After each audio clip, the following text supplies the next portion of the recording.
I just found out my wife didn't tell me she had cancer while I was divorcing her to not guilt me into staying. When I met my wife, she was a vibrant, intelligent, caring woman. She would give you the shirt off her back if you asked. We spent hours and hours together talking about everything and anything, but those moments slowly started to dwindle. She would come home from work, crawl immediately into bed, and watch TikToks for the next 3 hours. She wouldn't engage, would barely do anything, and only did chores sometimes, and she ended up paying for someone to do her share.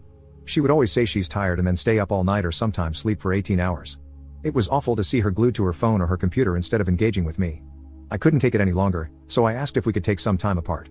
It was really hard because she cried and begged me not to, and I still loved her, but being with her was like a flashback to my parents. We both knew that separations basically always end in divorce. An old friend of my wife's recently reached out to me and cussed me out. She told me that my wife had cancer, and how dare I leave her during a tough time. I had no idea she had cancer. I asked my wife why she hid it from me, and she said that I was divorcing her, and she didn't want to guilt trip me into staying or be manipulative. I asked her how long she had known, and she said she found out 3 weeks after we separated. I told her she should have told me. I noticed her hair seemed thinner, and she just seemed frailer overall, but she brushed it off as stress. Honestly, I'm really upset that she didn't tell me. Do I have a right to be? Edit. Only now did her hair start to thin, and she looked weak. She looked obviously ill. For 3 years before that, she wouldn't get out of bed and alternately sleep through the weekend and stay up on weekdays. I did all of the chores, but she felt guilty and hired a housekeeper for cleaning, and I did all of the cooking. What I saw was a profound disinterest in myself. She didn't want to do anything with me. She wouldn't go on a walk with me or go out in general. She wouldn't read a book, she'd just lie in bed watching TikToks. Her daily screen time was 14 to 16 hours. I made doctor's appointments, I cooked food, I tried to get her up. At some point, she just wouldn't even entertain going to the doctor. After years of her telling me that there was nothing wrong with her, doctors saying she was lazy, lab tests showing no issues, and her still lying in bed, I was tired. If we had known that her body was shutting down, of course, I wouldn't have left. I just wished she had actually gone to the appointments I had set up before I asked for a separation. Update 1. I talked to my wife. I called her and asked if she wanted to talk, and she said okay. When I came over, I noticed that nobody had been over in at least a few weeks. My wife is a clean person, so there wasn't a mess, but it was clear that she was doing it on her own. I apologized for everything. Then, I asked her why she didn't tell me about the cancer. She said that she felt guilty because she thought we would go through all the effort only to find out she was just lazy, and that I would then resent her. She thought that when we separated, she could just go to a few appointments to show she was physically fine but try to change on her own at home to stop being lazy. But then she found out that she had cancer. She felt really bad because she hadn't gone to any of the appointments I had made.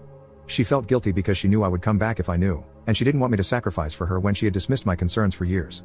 She sobbed and said that she really felt like she was just being lazy and tired like before. I asked her what she was talking about. A few times during school, she had these intense periods of being really tired and unable to get out of bed. Her parents took her to a doctor, but there was nothing wrong. It wasn't caused by anxiety, and she didn't feel depressed, just incredibly physically tired. Her parents and doctor dismissed it as laziness. I said it didn't sound like laziness, it sounded like a real medical issue. I'm going to help her figure it out, but to me, it sounded like an autoimmune disease or flare-up. I told her that I always believed her. I believed her when she said she was just lazy after 3 years of trying to get her to a doctor, and I would have believed her if she had been honest with me and told me about what she went through as a kid. She just kept sobbing. I comforted her, and after she cried, I checked her fridge for food. There were only a couple of things in the fridge, including some frozen food I had dropped off before. I asked if she wanted me to go grocery shopping or come over to my apartment for some food. She chose my apartment. I grabbed a few things for her, and I took a laundry basket of dirty clothes to wash. At my apartment, I drew her a bath and cooked dinner for us. She didn't have any clean pajamas, so she wore mine. We had dinner, and she just kept saying, "Thank you," and I told her she didn't have to thank me. She's my wife, of course, I'll take care of her through cancer. She said she made me do all of the chores before too, and she didn't want me to go through that again. I told her that she was sick and tired, and I can do everything again if she stays honest with me about how she feels and doesn't dismiss it as her being lazy. We ended up cuddling, and she fell asleep pretty quickly. She's been asleep and awake through today and yesterday, and she's been a bit clingy to me, but she looks a lot more comfortable. She's probably going to stay in my apartment, so we'll have to figure out how to break the lease on hers. I'm not going to divorce or abandon her, she needs a lot of support, and I'll be there for her.